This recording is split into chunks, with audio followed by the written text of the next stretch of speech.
Hi folks, I'm Alan Wharton. This is Cutting Through the Matrix on the 15th of January 2017.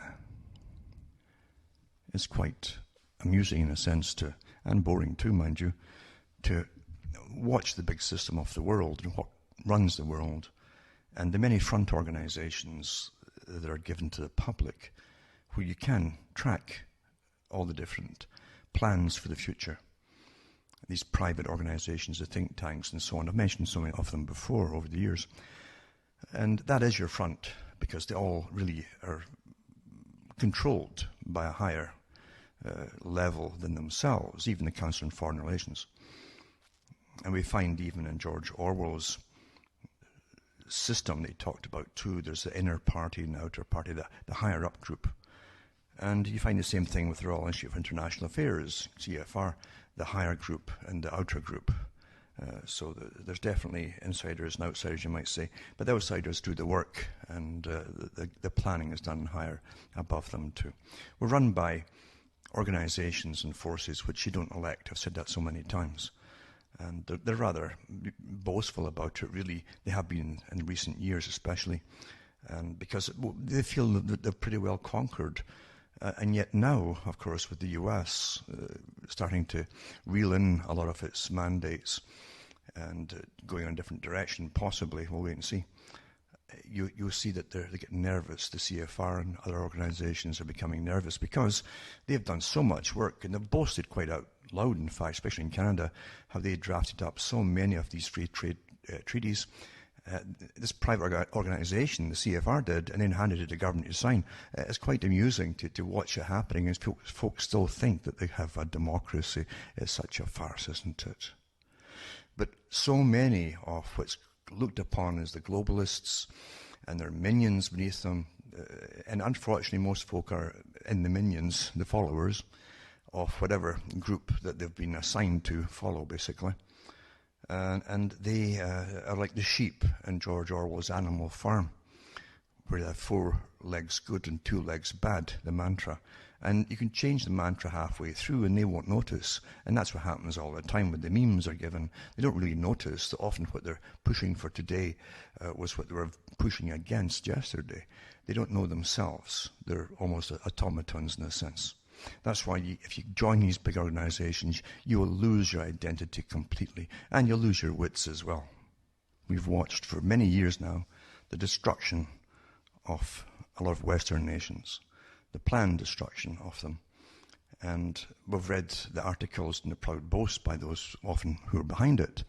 And they call themselves socialists, international socialists, and all the rest of it. But regardless of that, they really don't believe in anything called democracy, and they don't believe in any nation's right to sovereign. Well, there are exceptions to that rule for sovereignty. Depends which nation it is. But that's the reality of it too. So what you're finding today is this massive pushback, a kickback, or a blowback, you might call it, to this blatant push to destroy all that was, to bring in the new, as they say, those who bring in order out of chaos, their own order, once they've caused chaos for all the old order. They destroy everything that was to bring in the new. And that's why you see such madness being forced down your throats by laws and all the rest of it. And you're told to even be insane at times and go along with insanity in order to obey the law. And that, of course, cannot be. That cannot be done. So you're seeing the kickbacks today. And you're seeing nations in Europe that had long enough under first partly the German yoke, Nazi German yoke, and then the yoke of the Soviet Union, the old Soviet Union.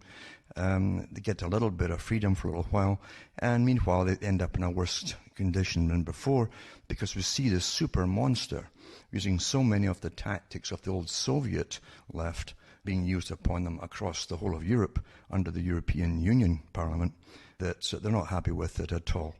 Britain was the first one to try and break free of this, and other ones are trying to follow suit as well. That's kickback. That's kickback to all the ridiculous laws, the rules, the cocky demands for money from nations, for taxes, for bailouts and all the rest of it, that you must do with all these agreements for the banks, because the banks run the whole of the EU at the top. And who said that a constitution must have the bankers running the whole darn show? In fact, any government could do what the Bank of Canada used to do. And it was basically run by the government. It printed its own cash. It spent it into existence for roads and repairs and all the rest of the stuff. And of course that was shut down years later. And now the Canada just borrows from all the international bankers like everybody else today.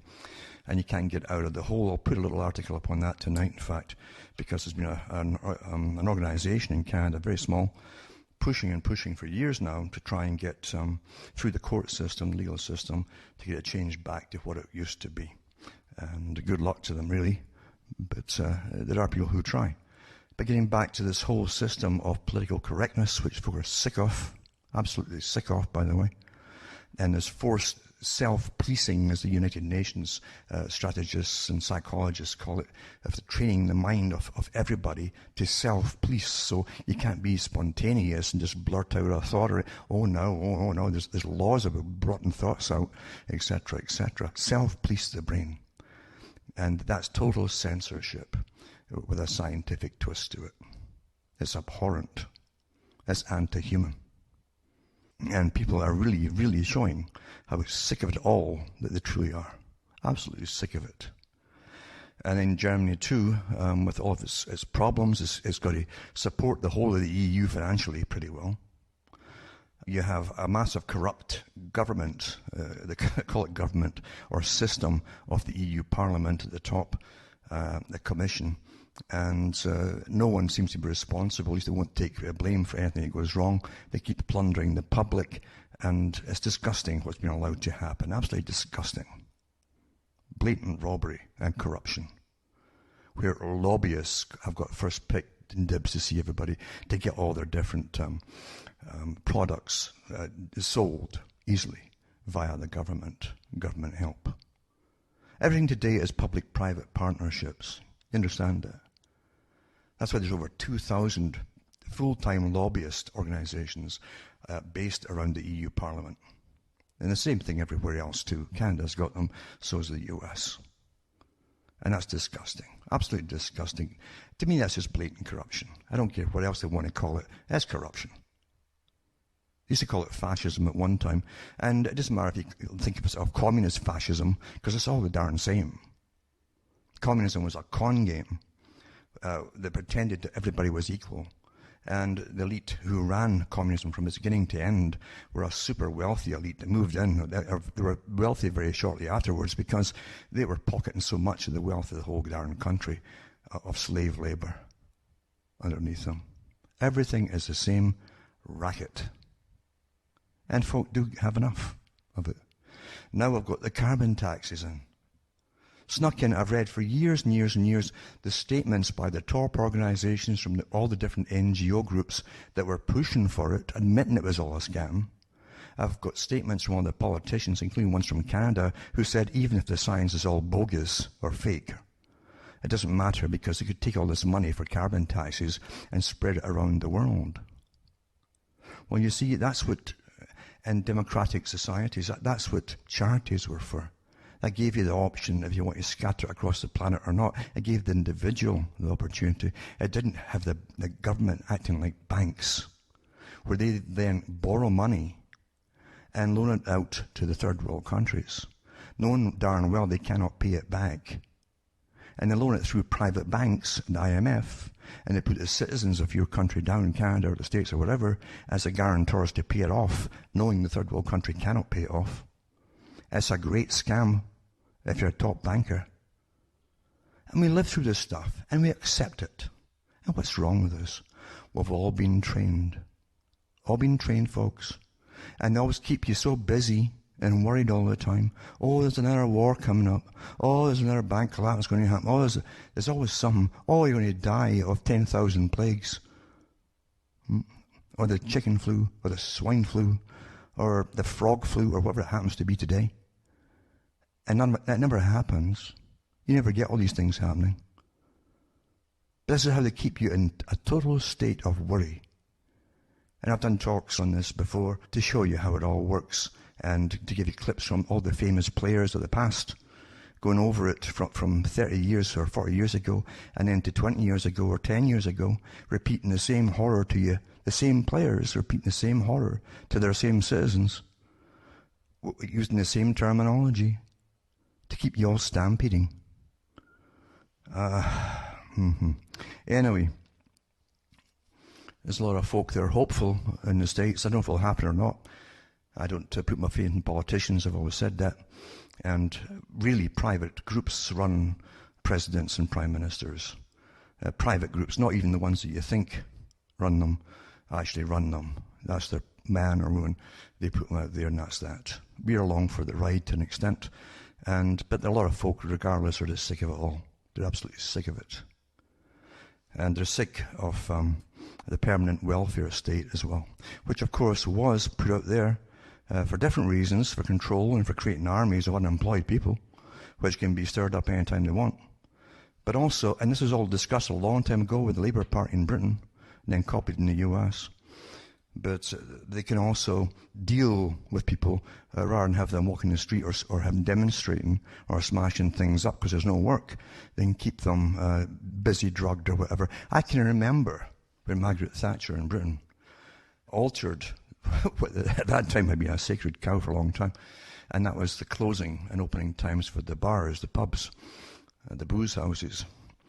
And I think they used to close around 2:30 in the afternoon and then reopen at 5 or 5:30 or something, things like that, and then close at 10:30 or 11 at night. And they did away with that in Britain. And there was a big hullabaloo about it at the time, and protests and all that. Because at that time, that was when the country was in the pits, the depth of unemployment, incredible unemployment. And Britain had overtaken Sweden at that time for the suicide rate amongst young people for the whole world. I mean, that's how bad it was. They weren't being told, of course, they weren't telling the citizens that since World War II and at the United Nations, through all the different agreements they signed, Britain had agreed to deindustrialize, like other countries too, but definitely was to lead in deindustrialization, which would make sure that eventually there'd be no factories left at all. And that's pretty well what they did. Right through the 70s and 80s, it got worse and worse and worse. And they would bring in a service economy after that. So, as I say, the whole world's always been planned. The chaos is always planned. The ones in charge lie their teeth off to the public and never tell them what's really going on. And in fact, the European Union amalgamation of the countries into under one parliament was kept secret from the public since 1948. That was their goal, always to merge the countries under one parliament. And they were told in their chart, this is the workers, the high bureaucrats, always to lie to the public until they actually had it up and running as a one parliamentary system. This is what they call democracy. Really something. And don't think it's changed today. Like a few years later, we're suddenly more civilized and more open. No, we're not. We're worse than ever before with secrecy. Worse than ever. Thatcher went on television when she was in and told people at that time that a generation was growing up who would never see work in their lifetime. Get used to it. Get used to it. And that's part of the reason they gave you the welfare system. And she also said that's why they were doing away with the hours for the pub, the closing times, because it's better to have them drunk and in the pubs and the bars spending their unemployment money than protesting and rioting on the streets. And that strategy, of course, is used everywhere, isn't it? The whole idea of free trade, apart from the fact that it was monopolizing for a few, the same big handful of international corporations, monopolizing the power over a country for import and export. But the other idea, too, for the free trade was to basically deindustrialize, as I've said, and make you interdependent. In other words, if you couldn't produce things yourself, then you'd be dependent on the countries that would produce what you needed. But they didn't mention the fact that your country didn't have to produce anything at all. You'd all be on a service industry, just passing things around that you imported, or serving cakes or whatever, or stacking shelves, but that doesn't last long, does it? And we know that now. a top economist at the time, if there's such a thing as a top economist, since it's basically voodoo of projections and guessing and conning too, chronology. Because after all, after the 2008 bank crashes, the top economists at the time never saw it coming, supposedly. So what good are they? How can they call themselves experts? They never saw it coming. They're either pretty useless at what they do, or they're a bunch of liars. Take your pick. And it's time we started calling things today what they are. Because that's what things really are. We're being so polite for way too long that we're being stepped on, trodden on, and basically ground into the dirt. And that's what's happening today. And that's what the big organizations like the CFR is noticing. They know darn well what the backlash is. They found it true with the European Union, the Brexit vote in Britain. It was ordinary folk that had been left behind and spat on, basically, and to hell with you, by this supranational Soviet government that runs this, which is the EU. Left them behind to do all their work, and basically made them, in their own countries, second or third class citizens. And that's the backlash. And that's what's been felt across the whole planet right now. And all the so-called first world nations that have been told they must keep paying and paying and paying and paying for other countries to come up. And all you're doing is paying money through the IMF, the big con game, so that you can build third world countries, factories that are privately owned, who get it all for nothing, by the way, by your tax money, but privately owned by the same big familiar international corporations that then use cheap labor. This racket is just disgusting. Absolutely disgusting. But there's so many rackets on the go right now, isn't there? They want to control your very existence, even if you can exist at all. If they need you. I've said it before so many times, reading their own books on the air, in fact, years ago, to show you what was all coming down, and here it all is. If they don't need you to be born, you ain't going to be born shortly. You'll be run from birth to death with your carbon taxes and energy taxes and so on, and told where to live, how to live, what to eat, where to stay. And you will not be able to live in the country at all or get away from it all. You'd be thrown in amongst the overcrowded cities that are already there till you gradually start dying off. And that's the whole big plan, of course, is to make folks start dying off. They're rather blatant about it and very, very arrogant about it. These top guys in academia that have so many spots on television these days, convincing the public, do the right thing. Why don't you just, drop dead? And give us all breathing space. That's pretty well what they mean.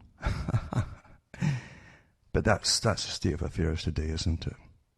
But yeah, the CFR and the big think tanks that study us all and do it all for their masters above them, they know exactly what the backlash is. They know exactly what's going on. And now they have the option of scrambling to accommodate and pretend to give certain concessions to people who've been underdogs for way too long, or else they'll distract you with wars or something like that. Maybe both at the same time. Now, the Council on Foreign Relations, in its own particular magazine, is talking about the growing opposition to globalization and what they call global governance. Did you vote for global governance? No, you didn't. But it says it's upending the established international order. Who said this is the established international order? It says weakening prospects for addressing today's most pressing transnational threats and minimizing opportunities for economic growth. We're doing so well paying for all this stuff for the last 30 years, this economic growth, as we get poorer and poorer and poorer. And ask countries like Britain just how well off they are today.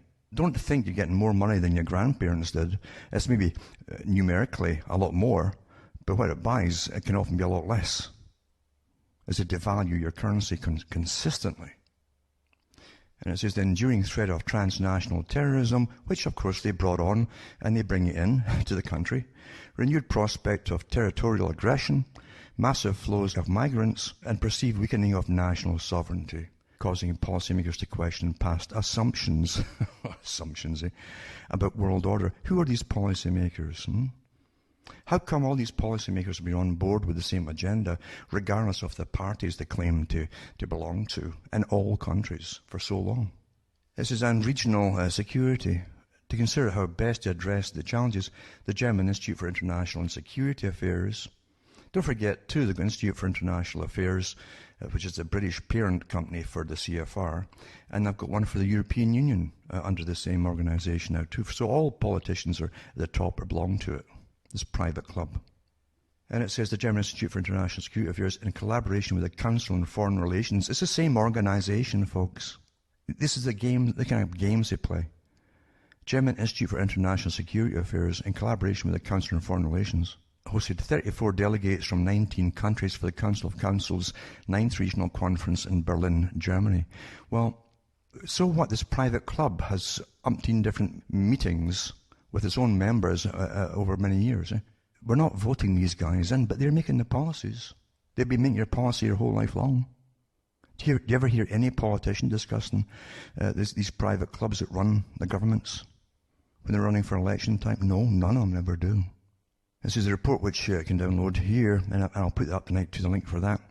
Discusses the highlights. And then they go on about the usual thing, European regional security.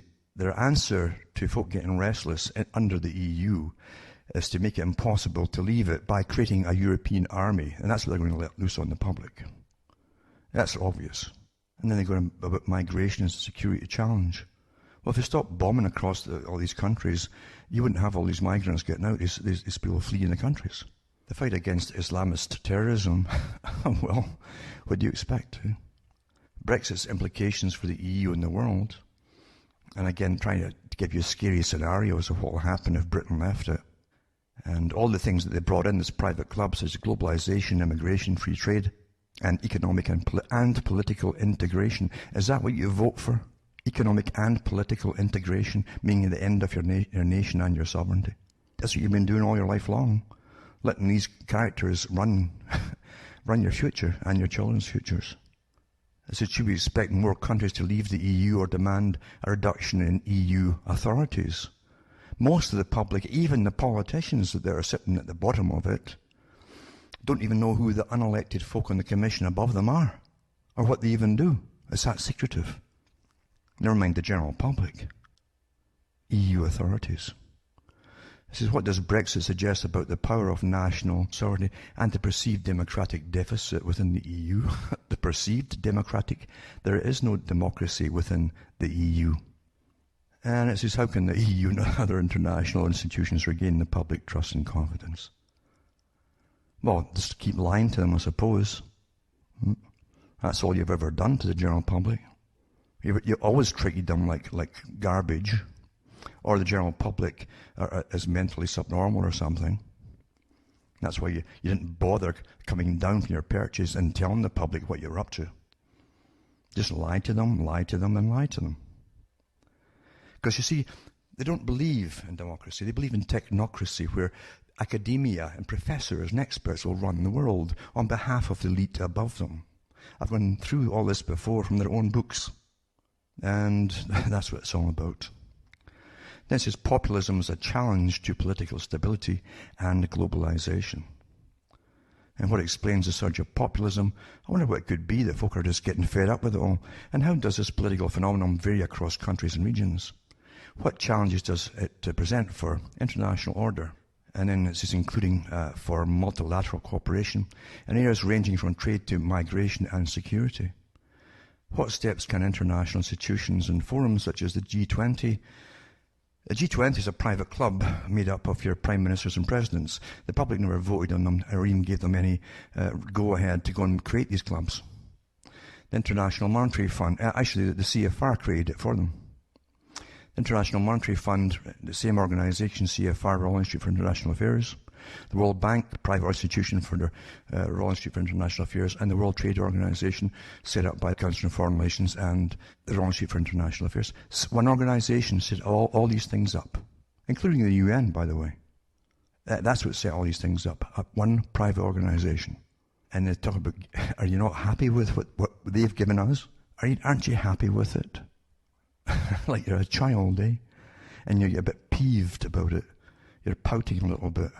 You're peeved because they haven't fulfilled some beautiful desire that has been suppressed or something. You thought you were going to get utopia.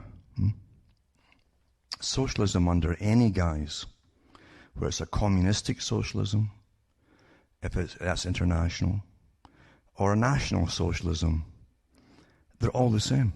Authoritarian, expert rules, and you do what you're told and shut up. It's that simple.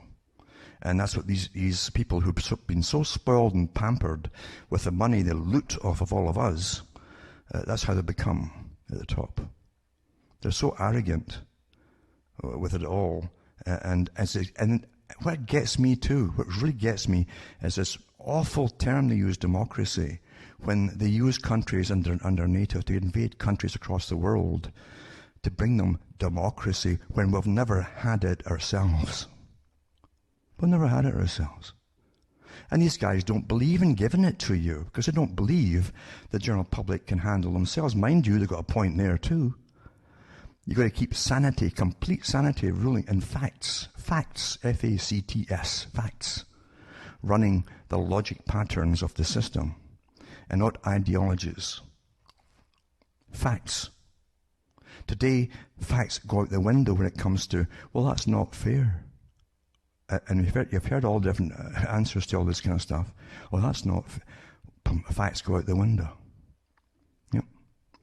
And of the multitudes of scientists that don't agree with the small cadre of awfully well-paid prostitute scientists that are all on board with the carbon taxes and so on, because they're getting incredible grants from disgusting creatures, these prostitutes. But all the ones who are not on board with it far outweigh them. And they don't believe in it all. It's all nonsense. But it doesn't matter. And I've even read the articles from the top players who brought us all this stuff saying, well, it doesn't matter. Facts don't matter. That's the end result of what it will do. Because everything hinges on controlling us through this farce of carbon and energy taxes. And where you can live, and how you can live, and all the rest of it. And to bring you into austerity and tax you into austerity. I've read all the articles too from the same top organizations that run this world on behalf of their masters. Talk about how to get us into austerity. Well, that's it, folks. And shortly with these carbon taxes, and you will see it. You will see it. You'll be like Britain, that now accepts thousands of folks dying in their homes every winter because they can't afford to pay the credits they go over there for their heating fuel. You understand, when they've taken away all your abilities, your choices for wood, coal, and goodness knows what else to keep you alive, they've taken it all from you, and you must use the one thing which they ordered, this big monopoly. And don't forget that part too, it's all to do with monopolies as well. Then you are getting sentenced to death if you can't afford it. And don't fall for this, for the poor folk, we'll give them certain little rebates and think, oh no, don't fall for it in. See, you can't it's like letting a cancer cell in. You can't let a cancer cell in. You got to cut it out and bar it at the beginning, or it takes over. So don't fall for the con games. Don't fall for it. This has been nipped in the bud right away. And don't fall for the con as well, because they always start it off, it's only a few cents a litre. I'll give you 2-3 years, and they'll jack it up 5 or 6 times in the 1 year, and then they'll keep jacking it up because now you've succumbed to it. So you've rolled over, and told them to do it again, and they'll do it again to you, and to bring you to austerity. And that's to get spread across the board for everything you consume.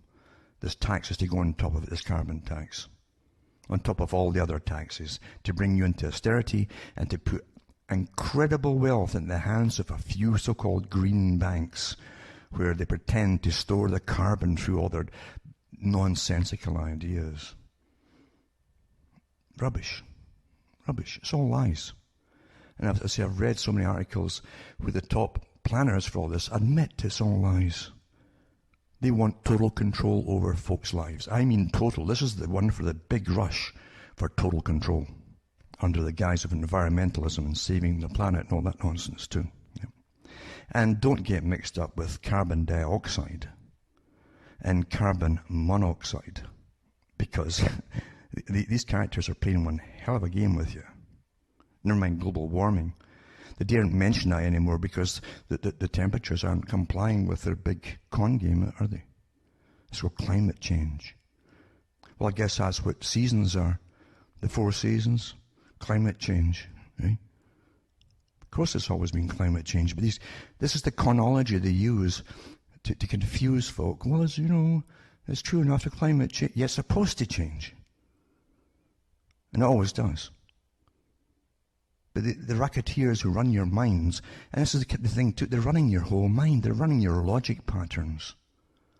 They're running the children's minds at school. They brainwash them and petrify them. If they don't comply, they'll all die. Everything, including the furry little animals, everyone's going to die. Guaranteeing advocates, lifelong advocates who'll roll over and play dead when they're told to, and cough up and empty their pockets of all their pennies to their masters to save the world. And they'll even dutifully die for it to save the world. That's how brainwashing works.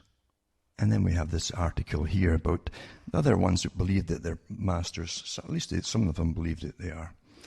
And it's to do with the World Economic Forum. You know, it's backwards. The W.E.F is for the few, F-E-W. The annual forum where the who's who of super elites meet in small Swiss Alpine resort of Davos to talk at other super elites about who wrote this, about how to solve the rest of the world's problems. No, they don't. What they do is help plan their part of the world and how to train us to suit them best in the next part of the system for the world. That's what it is. One potential solution, lodge W.E.F staff in containerized housing units during the event. That's what it says. There's that many of them, you see. We're facing more and more people every year. I guess they're all coming from China now, all the multi-billionaires. W.E.F spokesman Jan Zopf told Bloomberg, and it says, aim to clear hotel space for participants. It's not a problem this year, he said, but we'll manage for 2017, but we've got to think in longer terms. Luckily, thinking longer term is W.E.F's speciality, particularly given the strategic thinkers that it invites annually from heads of state to celebrities to the world's top CEOs. Again, this is your technocracy, you know, the whole idea is CEOs will rule the world in a new feudalistic system. You know. Together, this motley crew of the world's top players convene in Davos to tackle global challenges through a potent concoction of buzzwordy quotes, like every country needs a minister of the future. And they actually pay marketing companies to come up with these terms. Every country needs a minister of the future. And speed is a new currency of business. Or the fourth industrial revolution should be a revolution of values. And let's put our optimism goggles on. All this nonsense that they've been yapping about for years, trying to make light of everything that's going down the tubes. Isn't it wonderful it's all going down the tubes? Let's look at it in a different way. Well, if you're at the bottom going down the tube, how else can you see it except there's the hole in the bottom of the tube that you're going down? But these characters at the top, let's see what we've done here and the catastrophes we've caused on the general public in a different light. Let's look at it from a different perspective. That's what they always tell the victims too. See it in a different perspective.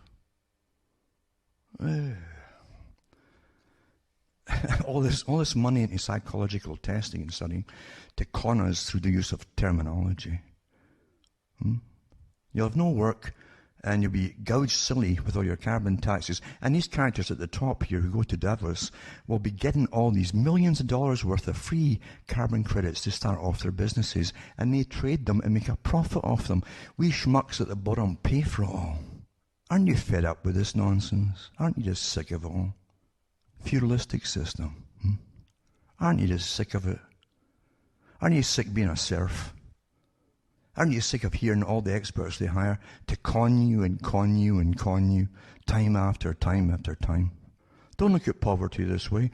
Look at it from this perspective. You know, it could be a new beginning. Yeah, I tell you. Luckily, thinking longer term is his specialty. And it says that the town of Davos has only 13,000 hotel rooms and apartments, a problem during the surge of people visiting during the W.E.F in January. While the exclusive meeting hosts 2,500 participants, the spectacle can draw in thousands more tourists.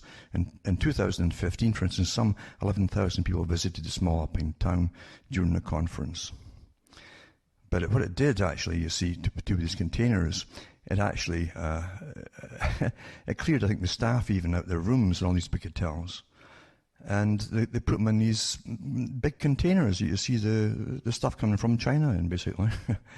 And it says, Alwa Zwingli said, the Parson parking lot near the conference venue could be a great space for erecting the containers for staff housing down the road.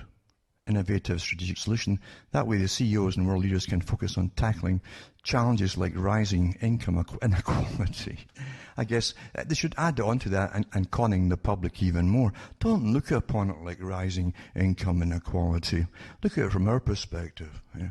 And social inclusion. That sounds wonderful. Oh, socially. I'm at the bottom of the scale, but I'm socially included. And not have to worry about finding hotel rooms, particularly given the other hardships they have to deal with, like Audi-choked traffic jams, and ensuring private planes can land on time before talks on climate change, and environmental responsibility. These characters, they burn more carbon, just flying in and out of different places, and never mind that they're year-long trips across the whole planet, than you'd ever create in 10,000 lifetimes. I bet they're going to get you to pay for all the taxes on this ridiculous nonsense. You're a carbon-based life form, for God's sake. Huh? This is the biggest racket they've ever tapped into. The money system was the first one. And then making money and then giving paper substitutes for it. And now it's the electronic substitutes. And making money out of nothing was the greatest con. But now they're going to, this is the best form of slavery they've ever devised, is taxing you for putting out carbon dioxide. Ugh. And you'll all die quite lawfully, lawfully starve to death because you can't pay all these taxes, and then freeze to death because you can't afford the heating. And you know something too, there'll be plenty of thugs. Every generation down through history has no shortage of hired thugs that they can put in uniform, or they can give little badges to or something, to go out and persecute and tax and plunder and bonk over the head the general public. They've never had a shortage of thugs. You know that? The same kind of thugs that the Soviet Union used to let loose on the general public, that would arrive in the middle of the night and grab folk out their beds, whole families sometimes, and they were never seen again. Thugs. No shortage in them. And that's sad, eh? And you know something too? You look back at all the stuff they talked about, the French Revolution leading up to it and all that kind of stuff, and how the nobility had those big massive balls and decadence and so on, and stuffed their faces and had 10,000 hairdressers to make one woman's wig that was about 10 feet high and stuff like that. But reality, think about it today with these characters that go to Davos. And you see, they've used the think tanks and their money power to literally force on the children in the world brainwashing into serving the world, the green world, the earth religion, and literally sacrificing themselves for the earth and the earth religion. So these bums can live and the lifestyle they have off the backs and their third world country businesses across the planet. This is disgusting. You know something too? The folk worship them. Unfortunately, there's something so sick and tragic in human nature, is that people will bow their heads in the presence of money and power. Isn't that disgusting? Isn't that disgusting? I remember I read that on the air years ago. It was to do with the Rockefellers. And the old man Rockefeller outside the whole business was a ruthless tyrant. And he turned the American militia, I think it was in Pennsylvania, on the miners at the time who were striking, and they gunned them down. And there was such blowback from the public who were disgusted at this. There was men, women, and children in these tents that these folk were living in, and they strafed them and killed them. And so what they did, they got two guys in, awfully important. One of them was called Gates. Yep. And the other one was, I think it was Mackenzie King, who became a Prime Minister of Canada. And they were PR experts in their own day of creating images. And they created an image as a philanthropist to them. And they brought photographers from the press round, miners' houses and so on. And here's the big tyrant himself visiting all the victims of this and so on, and yada, yada, yada. make the tyrant and the murderer out to be a philanthropist. He's not wanting to help you. This is the con that they play, you see. And but the author of the book on Rockefellers mentions it, that it was so sad to see ordinary folk who would have been gunned down the day before bow themselves and take off the cap and lower their eyes in the presence of power and money. It is a disgusting, disgusting human trait. And believe you me, that's also how they can hire their thugs. Psychopaths. That's what does it. That's what thugs are.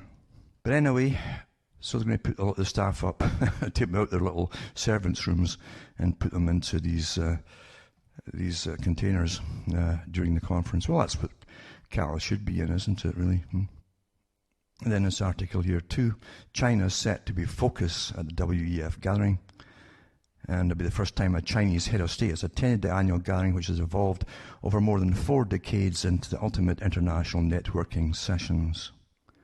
They mention in these articles too that these folk rule the world and so on. You don't vote them in, all these different so-called elitists. And it says, I think the Prime Minister or President Xi, who will open this year's meeting, will be accompanied by the largest delegation of Chinese officials to attend Davos since it first participated in 1979. Every year in mid-January, CEOs, heads of state, top government officials, artists, academics, and media moguls, all the ones that control you, media moguls, to make sure you never get any real truth of any article, any real news. Those in academia that are the technocrats on behalf of their masters or the above them, CEOs and all the big top bankers above them, heads of state that shouldn't be there in the first place, and top government officials. And then artists, meaning those involved in like Hollywood and so on.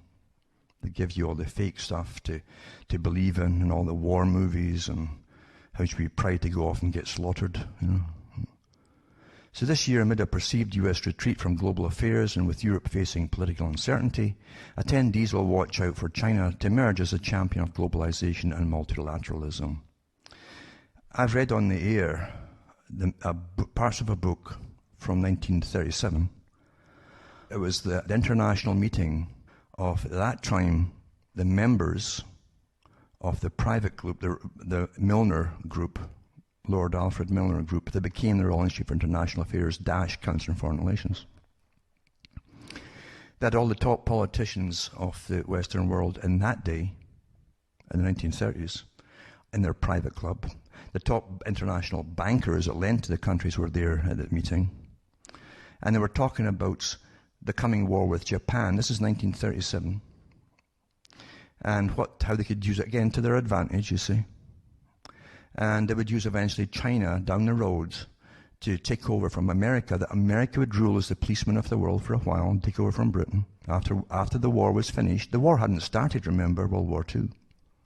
And then at the end of it, they would make China eventually, as America, through taxation and bringing in the global order, would be bankrupt pretty well. They put China up as the policeman of the world. They would rule the world. This is before there was a World War II.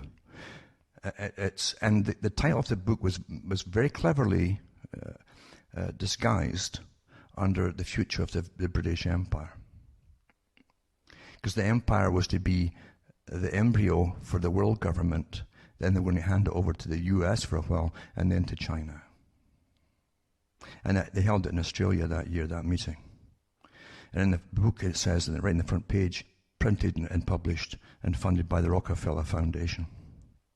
Private club. It's been running your lives ever since. Every newspaper organizer at the top there, mogul and so on, and the top journalists and TV personnel, they're all members of it. Because they must always lie to you. And I've said you've had fake news most of your life. It didn't start now. Anyway, they said here, in this article here, it says here that this year, amid a perceived US retreat from global affairs, and they're going to watch for China to emerge as a champion of globalization. Last year, the theme was Mastering the Fourth Industrial Revolution. Wonder where that was. This year, from January 17th to 20th, delegates at the 47th gathering will talk about responsive and responsible leadership. For this year's record 3,000 invitation-only participants, networking is probably more important than the formal agenda of speeches and discussion parties. Around 500 journalists will attempt to track events, knowing the most interesting discussions take place out of sight, and do they ever? And more than just they always bring in stacks of prostitutes, male, female prostitutes, and children too, by the way, for many different kind of guests. That's allowed under the different rights that certain cultures have, since they're different. Isn't that amazing? And you pay for all that too, by the way. In an atmosphere that can provide the background for deals, it could range from business initiatives to international peace agreements. Your pieces of what? Nations and ex-nations and the general purse, I'm sure, as well. In 1992, South Africa's last apartheid era, President F.W. de Klerk shook hands at Davos with Nelson Mandela. 2 years later, Palestinian leader Yasser Arafat held a joint news conference with Israeli Foreign Minister Shimon Peres. And a short time after that, Arafat was in his grave. He died of radiation poisoning. Had been put into his laundry. The annual meeting began in 1971 as an obscure management gathering, the brainchild of German-born Klaus Schwab, business academic. This is Schwab, who's still executive chairman of the W.E.F, believed business was not only about shareholders, but about stakeholders beyond the business world. And this is all part of technocracy, how you rule the general public without the public even knowing how they're being ruled, or how they're even getting taught to believe in this and that and the other, or even the environment. The forum evolved into a gathering for those who in their respective fields run the world. This got a statement for you. Do you vote for any? No, you don't. A gathering for those who in their respective fields run the world. The article then talks about, this is recognizing this year's theme of responsible leadership, a concept that W.E.F says requires recognizing that frustration and discontent are increasing the segments of society that are not experiencing economic development and social progress. That's everybody that's shafted over the years for globalization and integration of Europe and all the rest of it. That's what I'm talking about. And by the way, how to fix that from their point of view will be how to indoctrinate you even further so you cannot be discontent. I'm not kidding about it. They've had meetings in the past, world meetings. They've talked about putting Prozac and different things into your water supply, and even lithium. I've read the articles on the air years ago from Mainstream where they had discussed all this kind of stuff to make folk happy, you know. So you won't be complaining about anything. You might freeze to death in your home in winter, but that's okay apparently in Britain now, to freeze to death in your home. But they're so, first world, yeah, where life is dirt cheap at the bottom. Anyway, it says this year representatives of more than 70 countries will take part alongside heads of international organizations, that's the private organizations, including Antonio Guterres, the new Secretary General of the UN, which, by the way, is a private organization. And Guterres is an international utter socialist, doesn't believe in democracy. Socialists don't believe in democracy. Their idea of the socialist Soviet type is ruled by councils. For everything that exists, they'll create a council for it. And then put in all the folk that have the right qualifications, meaning, the right trendy things of that particular time to head them. And they always make sure that the ones who head them are awfully well paid. Awfully well paid.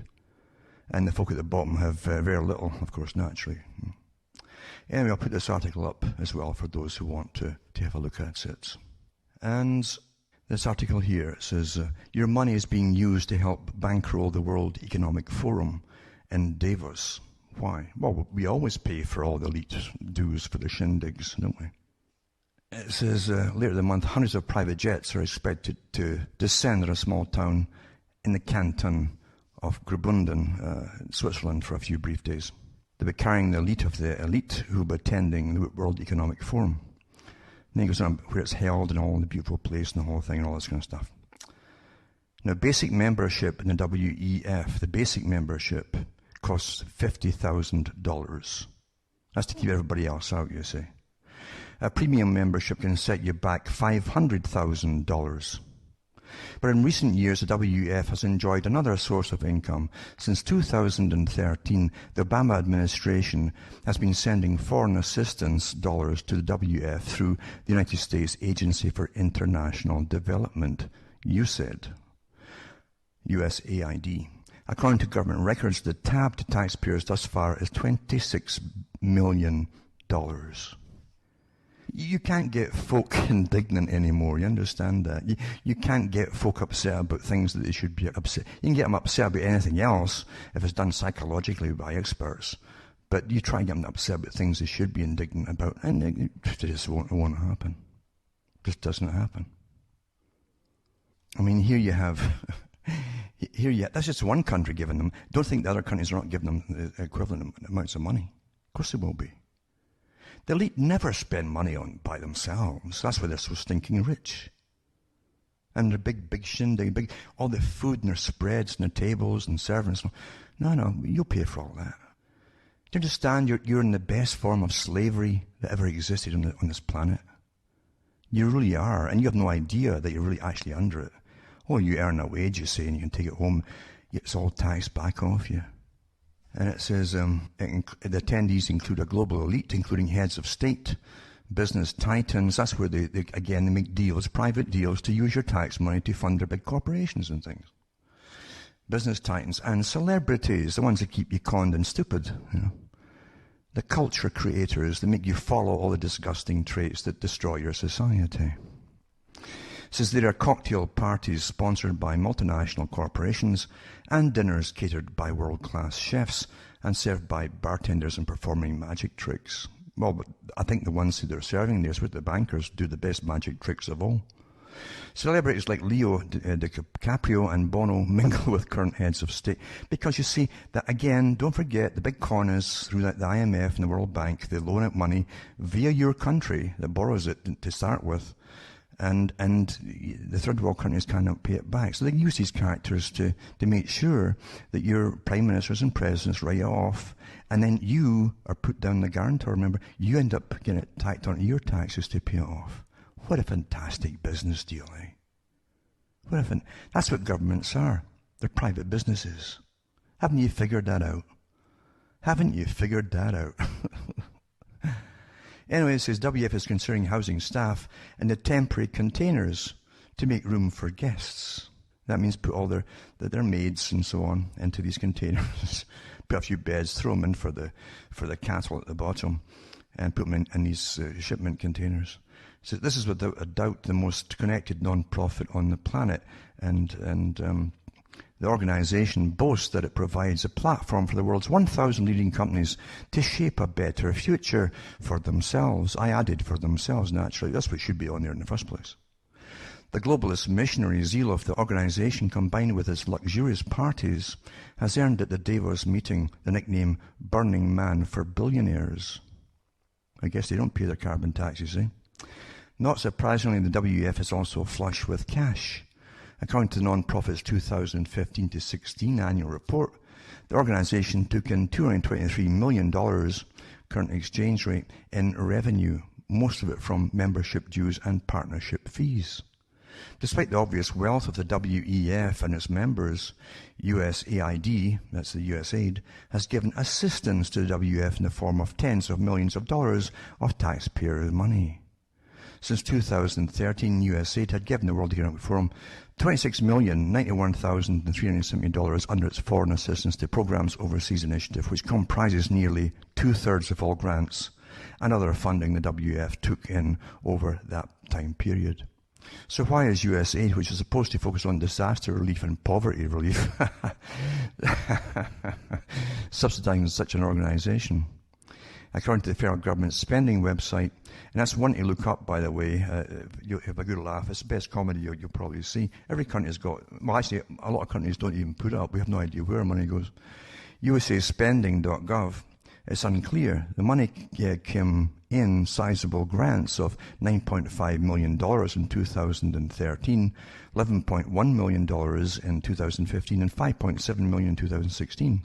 The taxpayer money began to flow the same year USAID administrators began attending the luxurious confab. USAID administrators Rajiv Shah or Gail Smith have attended every Davos meeting since 2011. In 2013, USAID changed its mission statement to make its prime goals to end extreme poverty and promote resilient democratic societies. That's why they have all these lush parties and stuff, eh? Well, Switzerland is a resilient democratic society. They got that part right. According to government contract reports, it's unclear if taxpayer funds were taken by the W.E.F. and sent to Africa or Asia, but it doesn't seem so. The principal place of performance of these grants was Switzerland, with the recipient city of Cologne, where the W.E.F. has its headquarters. Not surprisingly, a search of online real estate records reveals the town has a substantial luxury real estate market. USAID officials, when asked to comment, said the United States Agency for International Development works with public and private partners to advance America's security and prosperity by promoting resilient democratic societies and ending extreme poverty. USAID has awarded grants to the World Economic Forum, including an innovative public-private partnership to spur economic growth and reduce poverty by reducing the time and cost to trade in developing countries. Well, they do that. You save time and costs by just simply giving bribes out. That's what they've always done. I mean, that's how big business always works. But anyway, they're all subsidized. They're all subsidized. As I say, to me, there's nothing new in this at all, but it's never been so blatant in your face. This kind of, as literally we've been under, really, in many countries in the West, you've been under austerity for an awful long time. As they bring you into it, and they even write about it from the European Union and the United Nations, of austerity must be brought in, and so all your spending money ends up in taxes of all kinds. And in rents and all the rest of it. That's your right to live is all going to be taxes and licenses. Under carbon taxes and all that. I'm not kidding you. And that's really how bad things are, isn't it? And it's not bitching either. It's not bitching and complaining, but it's in your face. It's in your face all the time. And so blatant. And most folk just don't even get upset about it, you know. The private groups.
This is Ozzy Skateboard, you're listening to UCY.tv.